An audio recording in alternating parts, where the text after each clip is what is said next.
അപ്പോൾ ഒന്നാമത്തെ കാര്യം അത് വിശ്വസിക്കുകയാണ്.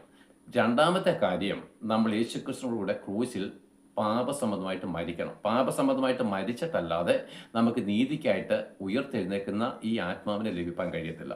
അതിൻ്റെ ഒറ്റ ഉദാഹരണം പറഞ്ഞു കഴിഞ്ഞാൽ, ആദം വിശുദ്ധനായിട്ടാണ് ദൈവം സൃഷ്ടിച്ചത്, ആദമിനെ സൃഷ്ടിച്ചത്. പക്ഷെ ആദം പഴം തിന്ന നാളിൽ, നീ ഇത് തിന്നുന്ന നാളിൽ മരിക്കുമെന്ന് ദൈവം കൽപ്പിച്ചു. അവൻ തിന്നു. തിന്നപ്പോൾ അവൻ മരിച്ചു.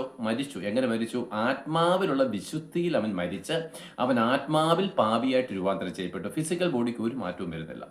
അപ്പോൾ ആത്മാവിൽ വിശുദ്ധനായിരിക്കുന്ന ആദം ആത്മാവിൽ മരിച്ച് പാപിയായിട്ട് തീർന്നത് വഴി ആ പാപിയായിരിക്കുന്ന ആദമിന്റെ രക്തത്തിൽ പറഞ്ഞ നമ്മൾ ആ പാപസംബന്ധമായിട്ട് മരിക്കാതെ നമുക്ക് എങ്ങനെ വിശുദ്ധിയിലേക്ക് തിരിയാൻ പറ്റും? അപ്പോൾ പാപസംബന്ധമായിട്ട് മരിക്കുന്നത് സ്നാനത്തിലാണ്. അപ്പോൾ വിശ്വസിക്കുകയും സ്നാനമേൽക്കുകയും ചെയ്യുമ്പോൾ, അല്ലെ പത്രോസ്ലീഹയുടെ ഭാഷയിൽ പറഞ്ഞാൽ, നിങ്ങൾ ഓരോരുത്തരും മാനസാന്തരപ്പെട്ടിട്ട് നിങ്ങളുടെ പാപമോചനത്തിനായിട്ട് സ്നാനമേൽക്കുമ്പോൾ പരിശുദ്ധാത്മാവിനെ ലഭിക്കും.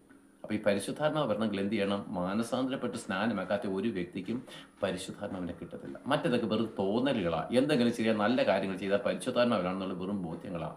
അതല്ല പ്രിയപ്പെട്ടത്. നിയമപ്രകാരം പരിശുദ്ധാത്മാവ് കിട്ടണമെങ്കിൽ മാനസാന്തരപ്പെട്ട് സ്നാനമേറ്റ് ആത്മാവിനെ പ്രാപിക്കണം. അങ്ങനെ മാത്രമേ പരിശുദ്ധാത്മാവിനെ ലഭിക്കത്തുള്ളൂ. അല്ല പ്രാർത്ഥിച്ചാൽ കിട്ടുന്ന കാര്യമില്ല.